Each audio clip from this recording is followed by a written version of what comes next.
Yes, ഉറപ്പുള്ള എത്ര പേരുണ്ട്? എന്നോട് കൂടെ ചേർന്ന് എത്ര പേർക്ക് പറയാൻ പറ്റും, ഞാൻ പ്രാർത്ഥിച്ച പ്രാർത്ഥന വ്യർത്ഥമാകത്തില്ല, ഞാൻ ആരാധിച്ച ആരാധന വ്യർത്ഥമാകത്തില്ല, ഞാൻ കണ്ണുനീരൊഴുക്കിയ പ്രാർത്ഥന വ്യർത്ഥമാകത്തില്ല. എന്റെ പ്രാർത്ഥനയ്ക്ക് മറുപടി നൽകുന്ന ഒരു ദൈവമുണ്ട്. എന്റെ യാഗപീഠത്തിന്റെ മേൽ തീയിറക്കുന്ന ഒരു ദൈവമുണ്ട്. അത് അസാധാരണമായി പ്രവർത്തിക്കുന്ന ഒരു ദൈവമാണ്.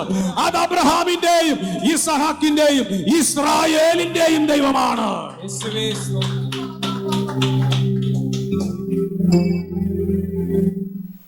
അവൻ അബ്രഹാമിന്റെയും ഇസഹാക്കിന്റെയും ഇസ്രായേലിന്റെയും ദൈവമാണ്. ഇത് ഏലിയാവ് ദൈവത്തെ അഭിസംബോധന ചെയ്ത് വിളിച്ച പദമാണ്. ഏലിയാവ് പ്രാർത്ഥിക്കുമ്പോൾ ഇങ്ങനെ പറയുകയാണ്, ഭോജനയാഗം കഴിക്കുന്ന നേരമായപ്പോൾ ഏലിയാവ് അടുത്ത് ചെന്നു. സ്തോത്രം. എന്നിട്ട് അബ്രഹാമിന്റെയും ഇസഹാക്കിന്റെയും ഇസ്രായേലിന്റെയും ദൈവമായ യഹോവേ, ഒറ്റ വിളിയാണ്. വാക്യം 36. ഞാൻ ദൈവത്തെ നന്ദിയോടെ സ്തുതിക്കുകയാണ്. അവൻ വിളിക്കുന്ന ദൈവത്തെ അവൻ അഭിസംബോധന ചെയ്യുകയാണ്.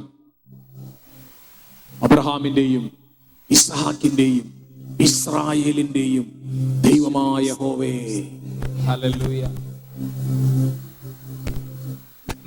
അതോടെ പറഞ്ഞാൽ, പരാജയപ്പെട്ട് കിടക്കുന്ന ബാലിന്റെ പ്രവാചകന്മാർ നിൽക്കുന്നതായിരിക്കുന്ന അതേ പ്ലാറ്റ്ഫോമിന്റെ അടുത്ത്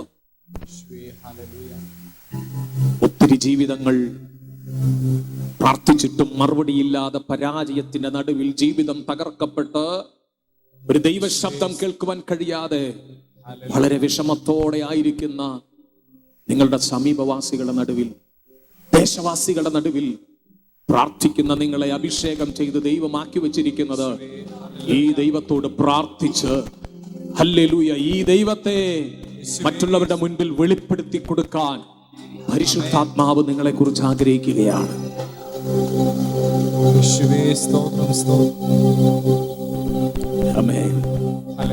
എത്ര പേർക്ക് പറയാൻ പറ്റും, കർത്താവേ ഈ ദിവസങ്ങൾ പ്രാർത്ഥനയിലിരിക്കാൻ ഒരു കൃപ തരണം.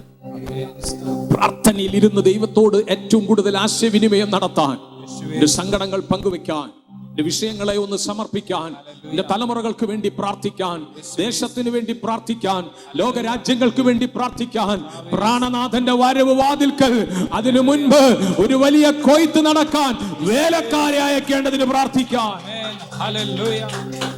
പ്രാർത്ഥനയിൽ ഉറ്റിരിക്കാൻ ഈ ദിവസങ്ങൾ എന്നെ സഹായിക്കണമെന്ന് ദൈവസന്നിധിയിൽ ഒന്ന് സമർപ്പിച്ചു കൊടുക്കുന്ന എത്ര പേരുണ്ട്?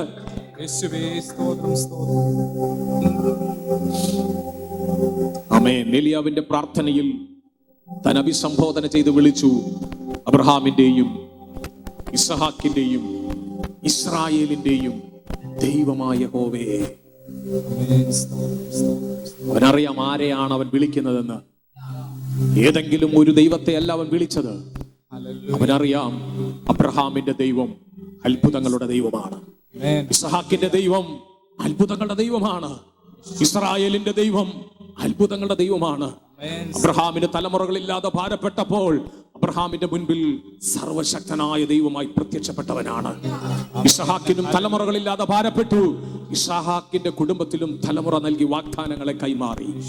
യാക്കോബാകുന്ന ഇസ്രായേലിന്റെ കുടുംബത്തിലും ഒരു വലിയ ഭാരത്തോടെ താൻ ഏകാന്തതയുടെ നടുവിലൊക്കെയും നാട് വിട്ട് വീട് വിട്ട് പോകേണ്ടി വന്നപ്പോഴും സഹോദരങ്ങളൊക്കെയും തന്റെ ജീവിതവുമായി ബന്ധപ്പെട്ടൊക്കെ ഈ ഏശാവ് എന്ന് പറയുന്ന സഹോദരനൊക്കെ തന്നെ കൊല്ലുവാനായിട്ട് അന്വേഷിച്ച് നടക്കുമ്പോഴും ഇസ്രായേൽ എന്ന് പറയുന്ന യാക്കോബിനറിയാം തന്റെ ഏകാന്തതയിൽ ഹല്ലേലൂയ ലൂസ് എന്ന് പറയുന്ന സ്ഥലത്ത് താൻ കിടന്നുറങ്ങുമ്പോൾ അത് പിന്നീട് ആ പട്ടണത്തെ ബേഥേലേക്ക് മാറ്റാൻ ദൈവത്തിന്റെ ദൂതന്മാർ ഇറങ്ങുകയും കയറുകയും ചെയ്യുന്ന ഒരു ഗോവണി കണ്ടിട്ട് അതിന്റെ മുകളിൽ നിന്ന് യഹോവയായ ദൈവം ഈ ഇസ്രായേലാകുന്ന യാക്കോബിനോട് സംസാരിച്ചവനാണ്.